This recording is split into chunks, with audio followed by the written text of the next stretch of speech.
Bienvenue dans ce tutoriel où je vais te parler de comment te préparer pour une entrevue. Oui, une entrevue, c'est pas juste se pointer le jour de la rencontre et tout simplement avoir des réponses aléatoires. Au contraire, il faut se préparer avant, pendant et après l'entrevue. Je m'explique.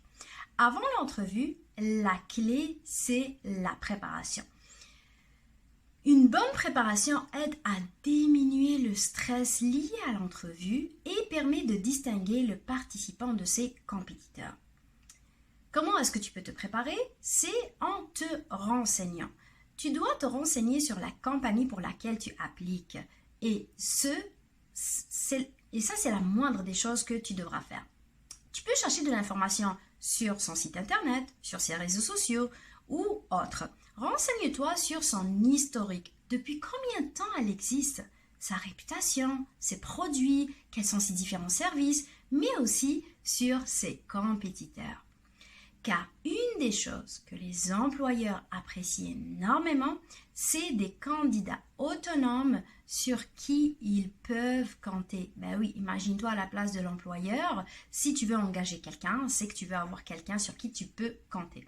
Alors, un candidat qui a fait ses devoirs et qui fait ses recherches est un candidat qui s'adaptera facilement et qui sera en mesure d'être opérationnel très rapidement.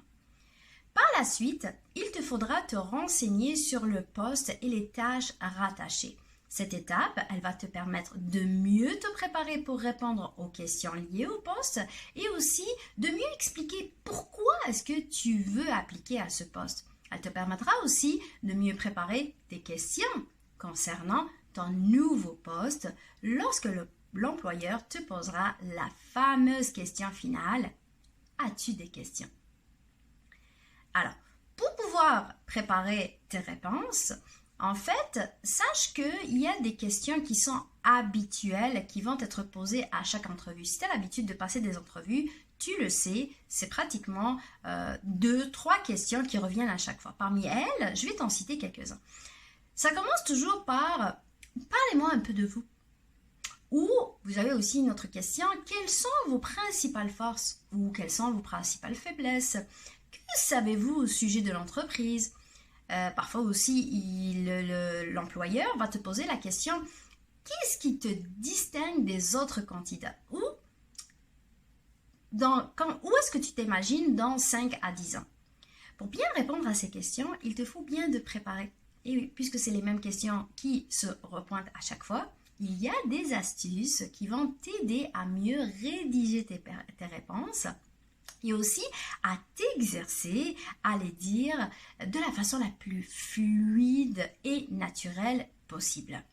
Alors, commençons par la première question. Quand tu vas rentrer, la première des questions que va poser un employeur, ce serait « Parlez-moi un peu de vous ». Dans la majorité des cas, ce sera la première question à laquelle tu auras droit. Cette question, aussi banale soit-elle, et qui pourrait paraître pour le candidat comme toi comme tout simplement un brise-glace, eh bien non, elle cache bien son jeu. Car aux yeux de l'employeur, le but est non seulement de connaître ta façon de t'exprimer, mais aussi de savoir à quoi t'accorderas le plus d'importance et de juger la pertinence du choix des parties racontées en rapport avec le poste proposé. Le meilleur conseil que je peux te donner pour bien préparer ta réponse, c'est de faire un bref survol de ton parcours académique et de ta carrière en mettant l'accent sur ce qui se rapproche le plus des caractéristiques recherchées dans le poste à combler. Je m'explique. Si tu as fait plusieurs petits jobs en étant étudiant, tu n'es pas obligé de les énumérer un à un ou les énumérer tous, car ton employeur a déjà ton CV entre les mains, il l'a déjà lu. Du coup, le but est de mettre en avant les petits jobs qui t'ont permis d'améliorer tes compétences qui sont en lien avec le poste pour lequel tu appliques aujourd'hui. Ce serait excellent aussi de mentionner les prix ou bien les distinctions, par exemple le meilleur employeur du mois et ainsi de suite. que tu as pu avoir au cours de ta carrière, parce que cela va permettre à ton employeur de voir qu'est-ce que tu peux apporter. Il y a aussi l'histoire des sports ou des passe-temps ou les hobbies qui peuvent en dire long sur toi aussi, comme par exemple un candidat qui joue au jeu d'échecs.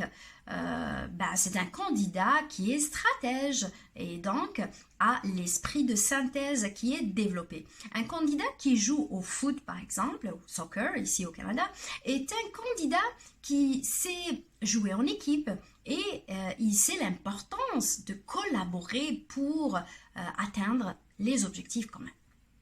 Conseil pratique, et ça je te le recommande vivement, c'est d'écrire une courte biographie professionnelle et pratique-la vraiment assez souvent jusqu'à ce que ça devienne fluide et qu'on ne sent pas que tu es en train de réciter. N'oublie pas de l'adapter pour chaque poste auquel tu appliques. C'est très très important. C'est pas la même chose que tu vas répliquer pour tous les postes. Non, au contraire, ça va être adapté pour chaque emploi.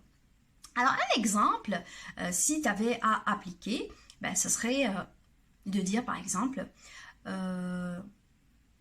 bonjour, je m'appelle Selma, je suis experte en service à la clientèle avec 5 ans d'expérience en télécommunication. Je me spécialise en service après-vente et en vente complémentaire. Dans mon travail de tous les jours, alors essayons de faire l'exercice. Si tu es en face d'un employeur et qui te pose la question, parle-moi un peu de toi. Premier réflexe que la majorité des candidats vont avoir, c'est moi, j'ai eu mon bac, ça fait 5 ans, j'ai travaillé pendant 3 ans dans une entreprise, j'étais responsable administratif. Non. Stop. C'est pas comme ça qu'il faut s'y prendre, puisque si tu t'es préparé à l'avance, voilà comment que tu devras te présenter. Premièrement, il faut être sûr de soi, bien être assis sur la chaise, et là, on va y aller avec. En fait, je me présente, je m'appelle Selma, je suis experte en service à la clientèle avec 5 ans d'expérience en télécommunication. Je me spécialise en service après-vente et en vente complémentaire. Dans mon travail de tous les jours, j'assure la satisfaction et la fidélisation des clients en leur proposant des solutions personnalisées. Chez vous, je ne vous cache pas que je voudrais continuer à garantir le haut niveau du service client, ayant ainsi une influence positive sur votre image comme sur vos résultats financiers. Voyez la distinction, c'est quand même assez majeur. La deuxième question qui revient assez souvent, c'est quel aspect de cet emploi qui vous intéresse? Alors à travers cette question, l'employeur veut savoir si tu as bien fait tes devoirs et que tu as pris la peine de faire une petite recherche. Cette question lui permet aussi de jauger ton enthousiasme en observant ta façon de t'exprimer. Pour mieux t'y préparer, je te conseille de relire la liste des tâches décrites dans l'offre d'emploi, puis de lister celles que tu juges pertinentes en mettant l'accent sur ce qui te passionne toi personnellement, ainsi l'employeur pourra ressentir l'enthousiasme dans ta voix. Alors, je ne t'apprends rien. Si je te dis que ton employeur a de l'expérience, alors n'essaye pas de le duper en lui donnant exactement ce qu'il veut entendre. N'oublie pas aussi qu'il peut déceler les jeux d'acteurs des vrais passionnés. Si tu n'es pas du genre passionné, pas grave. Tu peux tout simplement mettre l'accent sur tes compétences et comment tu vas les mettre au profit de ton employeur. Alors, si mettons un employeur va te poser la question quel aspect de cet emploi qui t'intéresse, au lieu de parler tout simplement de ce que tu veux personnellement, voilà un petit exemple. Alors, pour vendre un produit, je dois être persuadée de son efficacité. J'observe votre activité depuis quelques années, votre offre change, mais elle est toujours très bien adaptée aux besoins de la clientèle, qui sont aussi en constante évolution. Vous recherchez une personne dynamique, fiable et expérimenté en service client. Je pense que mon profil colle parfaitement à vos attentes. Ensemble, je sais que nous pouvons fidéliser des centaines de nouveaux clients à court comme à long terme. Je le sais.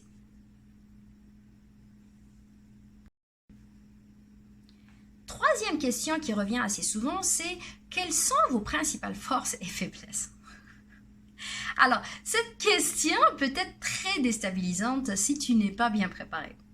Certes, l'honnêteté doit être de vigueur, mais n'oublie pas que tu es en entrevue et pas en date. C'est pas un rendez-vous amoureux. Alors, garde en tête que ta réponse pourrait avoir des répercussions négatives si tu ne respectes pas ta parole après avoir été embauché. L'idéal serait de transformer une faiblesse en force. Par exemple, si tu es lent pour finir un travail, tu peux dire que tu es soucieux de la qualité. Et c'est parce que tu procrastines, par exemple, tu peux dire que tu ne cesses de te remettre en question et que tu fais en sorte de t'améliorer. En fait, les employeurs savent que personne n'est parfait. Et ils ne recherchent pas non plus la perfection. Ce qu'ils recherchent, c'est des personnes prêtes à apprendre et à évoluer. Cherche des personnes qui ne cessent de chercher à s'améliorer. Tu peux aussi utiliser les forces universelles qui plaisent toujours. Par exemple, je travaille de manière efficace malgré les échéances. J'ai des aptitudes marquées pour la communication et je suis très ponctuelle. Voici aussi une réponse assez faite là pour répondre à cette question. Tu peux dire, en fait, je tiens toujours à effectuer mon travail de manière soignée et à informer mes collègues et mes supérieurs sur l'avancement des tâches qui me sont confiées. Dans mes emplois précédents, j'étais toujours perçue comme étant une personne fiable et prête à aider les autres. Si j'étais à indiquer un défaut que j'ai, je dirais que je me soucie trop de ce que mes collègues pensent de moi. Mais ça m'aide en même temps à continuer à faire du bon travail et à perfectionner mes compétences professionnelles. Parfois aussi, vous allez avoir des questions du style « Que savez-vous au sujet de l'entreprise ?» Comme déjà mentionné, une des choses que les employeurs apprécient le plus, c'est des candidats autonomes sur qui ils peuvent compter. Un candidat qui a fait ses devoirs et fait ses recherches est un candidat qui s'adaptera facilement et qui sera en mesure d'être opérationnel rapidement. D'où l'importance de te renseigner sur l'entreprise. Un bref survol peut parfois suffire pour te donner assez d'éléments au sujet de l'entreprise, comme le lancement d'un nouveau produit ou d'un programme, et le fait de le mentionner fera peut-être basculer la balance de ton côté et te permettre d'être embauché. Septième question. Décrivez-moi un conflit dans lequel vous avez été impliqué et la façon dont il s'est réglé. Alors, cette question, elle permet à l'employeur de savoir comment tu vis et traites une situation malaisante au sein de l'entreprise. Pour ne pas tomber dans le piège de dévoiler une faiblesse que tu aurais préféré éviter d'en parler, je te conseille de choisir un récit qui finit bien. Exemple. Tu n'étais pas d'accord avec ton patron sur la façon d'aborder un nouveau client. Au lieu de te décharger et de blâmer l'incompétence des autres, ce qui peut être très néfaste pour la suite de ton entrevue, en fait, la suite parfaite à ton récit serait de dire que pour pouvoir convaincre ton patron, tu as mis en place une stratégie dont tu lui as fait une présentation et que vous avez fini par trouver une nouvelle solution en combinant vos deux visions. Ainsi, tu auras démontré ta capacité à collaborer et ton esprit d'équipe.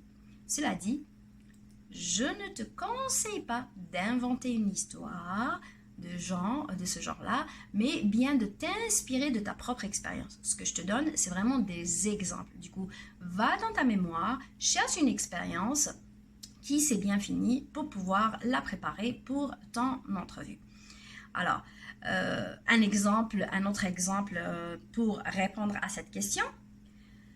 Dans mon travail précédent, les conseillers à la clientèle avaient des approches différentes concernant la politique de remboursement. Il nous était donc difficile de comparer nos résultats et de tirer des conclusions valides.